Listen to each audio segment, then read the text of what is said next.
Dans le coin nord-est de la République démocratique du Congo, la province de l'Ituri s'enfonce dans une profonde crise humanitaire, loin du regard de la communauté internationale. Alors que l'attention mondiale se concentre souvent sur d'autres zones de conflit, l'Ituri endure une tragédie silencieuse d'immenses proportions.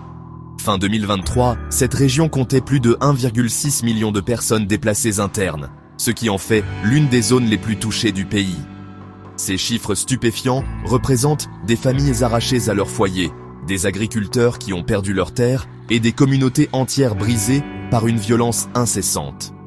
La situation n'est pas nouvelle, mais son intensification récente depuis début 2024 a déclenché de nouvelles vagues de déplacements, poussant une population déjà vulnérable au bord de la survie.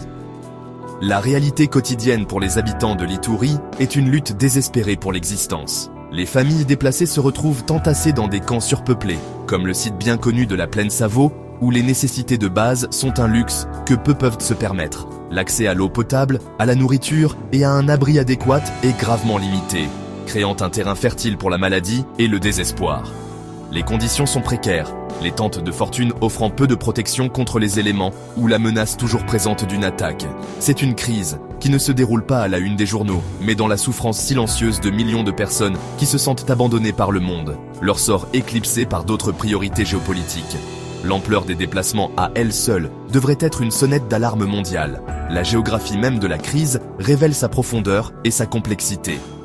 Les territoires de Djougou et d'Irumu sont considérés comme les épicentres de la violence, où les conflits armés sont une caractéristique constante de la vie quotidienne.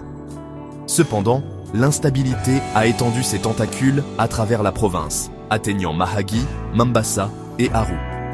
Chacune de ces zones accueille un nombre important de personnes déplacées, chacune ayant des besoins aigus qui restent largement insatisfaits. La violence n'est pas aléatoire. C'est une stratégie calculée par de nombreux groupes armés qui se disputent le contrôle des terres et des ressources, les civils étant pris entre deux feux. L'insécurité persistante a transformé des communautés autrefois florissantes en paysages de peur et de désolation. Cette crise est une tapisserie complexe, tissée de fils de conflits intercommunautaires, de manipulations politiques et de lutte pour les ressources naturelles. Les tensions historiques, qui couvent depuis longtemps en Ituri, sont maintenant exacerbées par la présence de milices armées qui exploitent ces divisions à leur propre profit. L'incapacité de l'État à assurer la sécurité laisse un vide que ces groupes sont trop désireux de combler, imposant leur régime brutal à la population locale. Pour les habitants de l'Ituri, la paix est devenue un lointain souvenir, remplacé par un cycle de violence qui a volé leur passé et menace maintenant d'effacer leur avenir. La communauté internationale doit regarder au-delà des statistiques et voir les visages humains derrière cette urgence oubliée. La violence qui afflige l'Ituri est aussi systématique que brutale. C'est une réalité quotidienne marquée par des attaques armées, des meurtres, des enlèvements et des violences sexuelles généralisées. Rien qu'entre janvier et mars 2024, près de 200 attaques distinctes ont été enregistrées, faisant plus de 650 victimes civiles. Cela représente une augmentation glaçante de 10% par rapport à la période de 6 mois précédente, signalant une dangereuse escalade du conflit. Les civils ne sont pas seulement pris entre deux feux, ils sont les principales cibles. Les groupes armés attaquent délibérément les villages, les champs et les marchés pour instiller la terreur, affirmer leur contrôle et démanteler le tissu même de la société. Cet état de peur constant paralyse les communautés, faisant de la vie normale un rêve impossible pour d'innombrables familles. Une tactique particulièrement cruelle employée par ces factions armées est le ciblage délibéré des moyens de subsistance pour contrôler l'approvisionnement alimentaire. Cette stratégie de famine systématique s'est intensifiée de façon spectaculaire au cours de la dernière année. Les milices pillent régulièrement le bétail et les récoltes, ne laissant rien aux agriculteurs.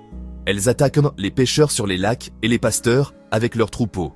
De plus, elles établissent des barrages illégaux sur les principales routes de transport, coupant ainsi les communautés de leurs terres agricoles et de leurs marchés.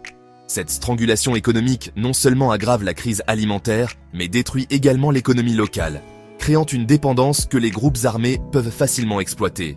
Le contrôle de la nourriture est une arme puissante dans ce conflit. L'insécurité alimentaire qui en résulte est désormais chronique et généralisée, plongeant des millions de personnes dans un état de faim sévère.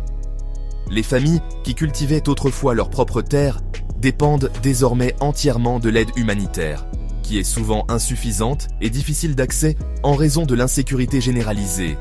La vue des greniers vides et des champs en jachère est devenue tragiquement courante. Ce n'est pas une crise causée par la sécheresse ou une catastrophe naturelle. C'est une famine d'origine humaine, orchestrée par la violence et l'intimidation. Les conséquences à long terme sont dévastatrices, entraînant la malnutrition, en particulier chez les enfants, ce qui aura des effets irréversibles sur leur développement physique et cognitif pour les années à venir. Cette instabilité constante alimente également des tensions profondes entre les populations déplacées et leurs communautés d'accueil. L'afflux soudain de centaines de milliers de personnes déplacées exerce une pression immense sur des ressources déjà rares comme l'eau, la terre et la nourriture. La concurrence pour ces biens essentiels limités entraîne souvent des frictions et de la méfiance, érodant la cohésion sociale. Les mécanismes traditionnels de résolution des conflits sont dépassés par l'ampleur de la crise. Sans un investissement significatif dans la consolidation de la paix et les initiatives de cohésion sociale, il existe un risque grave que ces nouvelles tensions n'allument de nouveaux conflits, perpétuant le cycle de violence qui a déjà coûté si cher à l'Ituri. La crise en Ituri vole l'avenir de toute une génération en démantelant systématiquement son accès à l'éducation. Pour des milliers d'enfants, le chemin de l'école est un parcours semé de dangers. Une enquête de fin 2023 a révélé que près d'un quart des parents craignaient pour la sécurité de leurs enfants sur le chemin de l'école. De nombreuses écoles ont été contraintes de fermer leurs portes, soit parce qu'elles ont été endommagées lors d'attaques, occupées par des groupes armés ou réaffectées comme abris pour les familles déplacées. La salle de classe, autrefois un sanctuaire d'apprentissage et d'espoir, est devenue une autre victime du conflit. Les enfants sont privés de leur droit fondamental à l'éducation, ce qui les rend vulnérables au recrutement par des groupes armés et à l'exploitation. L'effondrement du système éducatif est reflété par l'état désastreux des soins de santé dans la province. Les établissements de santé sont rares, et ceux qui restent opérationnels sont souvent en sous-effectif, mal approvisionnés et difficiles d'accès. Beaucoup ont été pillés ou détruits, laissant les communautés sans accès aux soins médicaux les plus élémentaires. Ce vide permet aux maladies évitables de prospérer. Les épidémies de rougeole, de choléra et de paludisme sont généralisées, alimentées par de faibles taux de vaccination et de mauvaises conditions de vie, en particulier dans les camps de déplacés. Pour les malades et les blessés, recevoir un traitement est une question de chance, pas un droit, ce qui aggrave encore la souffrance de la population. La crise sanitaire est exacerbée par un grave manque d'accès à l'eau potable, à l'assainissement et aux installations d'hygiène, communément appelées services WASH. Dans les sites de déplacement surpeuplés, un seul point d'eau peut servir des milliers de personnes, et les latrines appropriées sont une rareté.